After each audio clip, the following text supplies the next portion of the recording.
Q news అందించే అవకాశాన్ని సద్వినియోగం చేసుకోండి.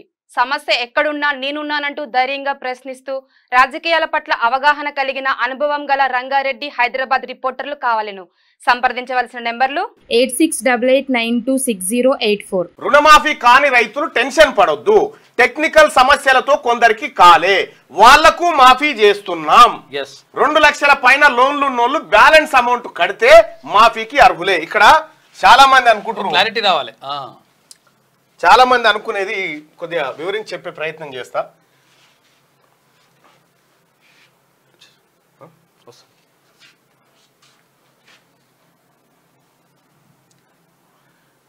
చాలా మందికి ఒక చిన్న కన్ఫ్యూజన్ ఏముందంటే, ఈ క్రియేట్ చేస్తారు కన్ఫ్యూజన్. రైతులకు ఏం బాధ లేదు. క్లియర్ గా తెలంగాణ ప్రభుత్వం తన జీవోలోనే చెప్పింది, ఒక రైతుకు ఏ అనే రైతుకు 2 లక్షల రూపాయల రుణమాఫీ 2 లక్షలు ఉందనుకో. బి అనే రైతుకు 2,10,000 ఉందనుకో. ఈయనకు 2 లక్షలు ఉంది, ఈయనకు 2,10,000 ఉంది. అయితే ఈయనది మాఫీ క్లియర్ గా. ఈయనది ఎప్పుడైతుంది? ఈ మీది 10,000 రైతు కట్టుకోవాలి. 2 లక్షల కంటే మీది 10,000 ఈయన కట్టుకొని దాన్ని 2 లక్షలకు తెస్తే ఈ 2 లక్షలు మాఫీ చేస్తుంది ప్రభుత్వం. ఇది క్లియర్. దానికి కూడా 4 నెలల టైం ఇచ్చిండ్రు కావాలంటే. దానికి కూడా మళ్ళీ 4 నెలల టైం ఉత్తగ కాదు, ఇప్పుడే కావాలంటే కట్టాలంటే కుదరదు. కాబట్టి మీరు 10,000 అప్పుడు కేసీఆర్ 2018లో ఎంత తీసుకున్నావు నువ్వు అప్పు? ఎవరు అప్పుడు నేను 90,000 తీసుకున్నా. 90,000 తీసుకుంటే ఎంత అయింది? అది 2 లక్షలు అయింది. ఎంత అయింది? 2 లక్షలు అయింది. 2 లక్షల రూపాయలు అప్పు అయింది. ఈ 2 లక్షల రూపాయల అప్పుకు కారణం మిత్తే 1,10,000 రూపాయలు అయింది. సుదర్శన్ పేరు మీద రైతు బంధు పైసలు 20,000 వేస్తే ఇటే వీకినాయి. ఏది పంట కట్టే కథం. ఆఖరికి వడ్ల పైసలు కూడా పట్టిన పడితే ఇళ్ళకే అవుతాయి కథం. ఇగో ఇది కేసీఆర్ పరిపాలన. బ్యాంక్ మేనేజర్ రైతులు దాదాపు ఒక 25 లక్షల మంది రైతులు లోన్ తీసుకునేటప్పుడు బ్యాంకు వాళ్ళు పాన్ కార్డు అడుగుతారు. పాన్ కార్డు అడుగుతారు, పర్మనెంట్ అకౌంట్ నెంబర్ ఇది అడుగుతారు. పాన్ కార్డు అడిగితే ఆ పాన్ కార్డు పెట్టిరు రైతులు 2018లో పాన్ కార్డు పెట్టి రుణం తెచ్చిరు. అయితే ఇది ఏడాదికి కట్టాలి, ఏడాదిలో కడతామని తెచ్చిరు. ఇక నేను మాఫ్ చేస్తా అని 18 పోయింది, 19 పోయింది, 20 పోయింది, 21 పోయింది, 22 పోయింది, 23 పోయింది. మాఫీ చేయలే కేసీఆర్. అప్పుడో 10,000 అయితే మితి కిందకే వీకినాయి.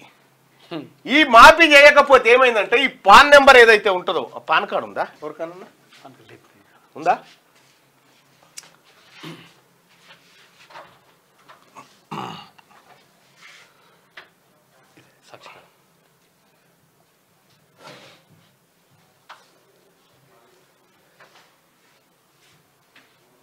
ఇగో పాన్ కార్డ్ అని ఇట్లుంటది. ఈ పాన్ కార్డ్ ఇస్తే ఏమైంది ఆఖరికి? ఈ పాన్ కార్డు వల్ల రుణం తెచ్చుకుంటే ఇగో ఇదే పాన్ కార్డు, ఇది పాన్ కార్డు. ఇది పెట్టి ఇది ఇస్తేనే రుణం ఇస్తారు. అయితే ఈ రుణం తెచ్చుకున్న తర్వాత నువ్వు ఏది మితి పైసలు ఈ పైసలు కట్టకపోతే, కిస్తులు కట్టకపోతే ఏమైతుందంటే ఈ పాన్ పల్సగా అవుతుంటుంది అన్నట్టు. పాన్ పల్సగా అంటే ఇగో ఈ నెంబర్ ఉంటుందిగా. పాన్ ఎందుకు పల్సగా అవుతుంది అంటే ఎగేస్తాడా, నువ్వు ఏమేం చేస్తావు అంత ఇల్లు ఉంటుంది. నువ్వు ఏడేడు అప్పు తీసుకున్నావు, ఏడేగా పెట్టావు, ఎప్పుడు కట్టాల్సిందే, ఎందుకే ఏగనామం పెట్టావు అంత ఇంట్లో నెంబర్ ఉంటుంది. ఈ నెంబర్లా ఇదంతా పల్సగా అయిపోయి ఏమైంది, రైతులకు రుణాలే ఇచ్చే పరిస్థితి లేకుండా పోయింది. బ్యాంకు అందరు రైతులను దాదాపుగా డిఫాల్టర్లుగా ప్రకటించే పరిస్థితికి తెచ్చిండు. ఈ పాన్ దాదాపు 700 పైచిలకు పాయింట్స్ ఉంటాయి. దీని పైన ఉంటేనే సిబిల్ స్కోర్ పైన ఉంటేనే లోన్లు వస్తాయి.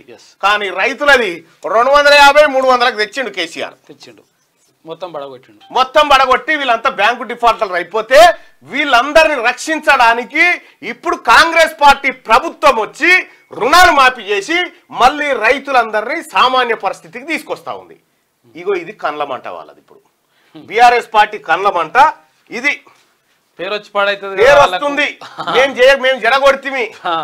మేము జడగొడితే వాళ్ళు కూడా అట్లే చేయాలని కోరుకుంటారు అన్నట్టు. అట్లా ఇక్కడ టెక్నికల్ సమస్యలతో కొందరికి గాలే, వాళ్లకు మాఫీ చేస్తామని చెప్పి ప్రభుత్వం చెప్తా ఉంటే మాఫీ కాకుంటే ఏం చేయాలి? మాఫీ కాకుండా ఏం చేయాలంటే రైతు సోదరులారా ఇప్పటి వరకు 2 లక్షల వరకు ఉన్న రుణాలను ప్రభుత్వం మాఫీ చేసింది. బ్యాంకు ఖాతాలు, ఆధార్ నెంబర్లు, పట్టా పాస్బుక్ సరిగా ఉన్న ప్రతి రైతు కుటుంబానికి ఇది అమలైంది. ఆధార్ కార్డు, బ్యాంకు ఖాతా, పట్టా పాస్బుక్ ఇవన్నీ సరిగా ఉన్న ప్రతి ఒక్క రైతుకు అయిపోయింది. ఇక బ్యాంకు ఖాతాలు సరిగా లేనివి, కుటుంబ నిర్ధారణ జరగని ఖాతాలు, ఆధార్లో తప్పులున్నవి, పట్టా పాస్బుక్ నంబర్లు లేనివి, బ్యాంకు ఖాతాల్లోని పేర్లతో ఆధార్లోని పేర్లు సరిపోలని ఖాతాలకు రుణమాఫీ పెండింగ్ లో ఉంది. అంటే ఆధార్ కార్డులో ఒక పేరుండి, పాస్బుక్ లో ఇంకో పేరుండి, బ్యాంక్ అకౌంట్ లో ఇంకో పేరుంటే ఇట్లా మ్యాచ్ కాకపోతే ఆగిపోయిందంతే. ఇవి సరి చేసుకుంటే మళ్ళీ అయిపోతుంది. ఇలాంటి సమస్యలు ఉన్న రైతులు వీళ్ళు ఏం చేయాలి? స్థానిక అంటే మండల వ్యవసాయ అధికారి ఉంటాడు, వాళ్ళని కలిసి సరి చేసుకుంటే వారి ఖాతాల్లోనూ రుణమాఫీ నిధులు పడతాయి. అగ్రికల్చర్ ఆఫీసర్ను కలిసి ఇవి సరి చేసుకుంటే అలా పడతాయి. ఇక ఆధార్ కార్డుల తప్పులుంటే ఏం చేయాలంటే, ఆధార్లో తప్పులుంటే ఆ రైతు తన సరైన ఆధార్తో పాటు ఓటర్ ఐడి లేదా వెహికల్ లైసెన్స్ లేదా రేషన్ కార్డును అధికారులకు అందించాలి. వాటిని పోర్టల్లో అప్లోడ్ చేసి సరి చేసుకోవడం ద్వారా మాఫీ పొందవచ్చు. ఇక ఇంకొకటి ఏంది, కుటుంబ నిర్ధారణ జరగలేదనే కారణంతో మాఫీ కాకపోతే అధికారులు క్షేత్రస్థాయిలో వెరిఫికేషన్ చేస్తారు. రైతుల ఇంటికి వెళ్లి ఆ కుటుంబంలో రైతు ఖాతాలున్న వారి ఆధార్ కార్డులు, రైతు వెల్లడించిన వివరాలను నమోదు చేసుకొని పోర్టల్లో అప్లోడ్ చేస్తారు. అంటే ఒకవేళ ఇప్పుడు ఏది రేషన్ కార్డు లేకపోతే అట్లా కాదని అనుకుంటారు కదా, వాళ్ళకు కూడా అక్కడికి వచ్చేసి చూస్తారంట వాళ్ళ అధికారులు. ఆధారు, బ్యాంకు ఖాతాలో పేరు వేరువేరుగా ఉంటే సరైన పేరున్న అప్డేటెడ్ ఆధార్ కార్డును అధికారులకు సమర్పించాల్సి ఉంటుంది. రైతుల నుంచి వచ్చిన దరఖాస్తులన్నింటినీ నెల రోజుల్లో వ్యవసాయ శాఖ పరిష్కరిస్తుంది. వీటన్నిటి కోసం పైసలు ఉన్నాయా లేవా అంటే 5,000 కోట్ల రూపాయలు రెడీ పెట్టింది రాష్ట్ర ప్రభుత్వం. మళ్ళీ దీనికోసం రెడీ పెట్టింది, దీని పైసలు దీనికి ఆడ పెట్టిరు. మీరు ఇవి సరి చేసుకుంటే వెంటనే వేసేస్తారు అట్లా. ఇగో ఇది కథ. గతంలో సిఎంఆర్ఎఫ్ చెక్కులు Harish Rao PA, KT Ramarao PA వీళ్ళందరూ కలిసి ఓ ముఠాగా ఏర్పడి సుదర్శన్ అని ఉన్నాడు. ఈయన సీఎంఆర్ఎఫ్ దరఖాస్తు పెట్టుకుంటే ఈయనకు 1 లక్ష రూపాయలు సీఎంఆర్ఎఫ్ వచ్చింది అనుకో, చెక్ ఎట్లు ఇస్తారు? ఏమని ఇస్తారు? సుదర్శన్ ఉన్నాడు, సిద్ధగౌని సుదర్శన్ కాకుండా సిద్ధగౌని అని రాయరుగా, ఎస్ సుదర్శన్ అని రాస్తారు. ఇక ఎస్ సుదర్శన్ అంటే ఒక నెంకులాడి వాళ్ళ పేరు మీద బ్యాంక్ అకౌంట్ దించి ఈ పైసలు ఎత్తుకపోయారు. ఇట్లా బీఆర్ఎస్ పార్టీ వాళ్ళు చేసినటువంటి దొంగతనాలు జరగకుండా అసలైన లబ్ధిదారునికే, అసలైన రైతుకే మాఫీ జరగాలని కాంగ్రెస్ పార్టీ ప్రభుత్వం చేస్తున్నటువంటి పని ఇది. ఇగో ఇది ఓర్చుకుంటలేరు. ఇంకా గ్రామ, మండల, జిల్లా స్థాయిలో గ్రీవెన్స్ సెల్ ఏర్పాటు చేసినాం. బాధిత రైతులు అధికారులను కలిసి మాఫీని పొందాలి. తప్పుడు ప్రచారాలను నమ్మొద్దు. ఇది రైతు సంక్షేమ ప్రభుత్వం. ఇప్పటి వరకు 22 లక్షల మందిని రుణ విముక్తులను చేసినాం. బీఆర్ఎస్ నేతలు దిగజారుడు రాజకీయాలు. వాళ్ళు 9,000 కోట్ల లోన్లు బాకీ పెట్టారని ఫైన్.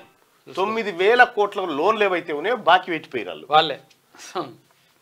ఇచ్చిన మాట ప్రకారం 2 లక్షల వరకు ఉన్న పంట రుణాలను ఆగస్టు 15 నాటికి మాఫీ చేశామని వ్యవసాయ శాఖ మంత్రి తుమ్మల నాగేశ్వరరావు అన్నారు. 2 లక్షల పైన లోన్ ఉన్న రైతులు ఆపై బ్యాలెన్స్ అమౌంట్ ను బ్యాంకులకు చెల్లిస్తే మిగిలిన 2 లక్షలు మాఫీ అవుతాయని ఆయన స్పష్టం చేశారు.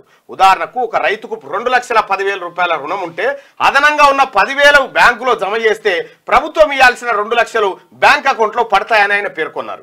అర్హులైన రైతులెవరూ ఆందోళన చెందొద్దని, ఇంకా కొందరికి టెక్నికల్ సమస్యల వల్ల లోన్ అకౌంట్లలో డబ్బులు జమ కాలేదని, ఇలాంటి వాళ్ళ కోసం గ్రామ, మండల, జిల్లా స్థాయిలో గ్రీవెన్స్ సెల్ ఏర్పాటు చేశామని మంత్రి తుమ్మల నాగేశ్వరరావు చెప్పారు.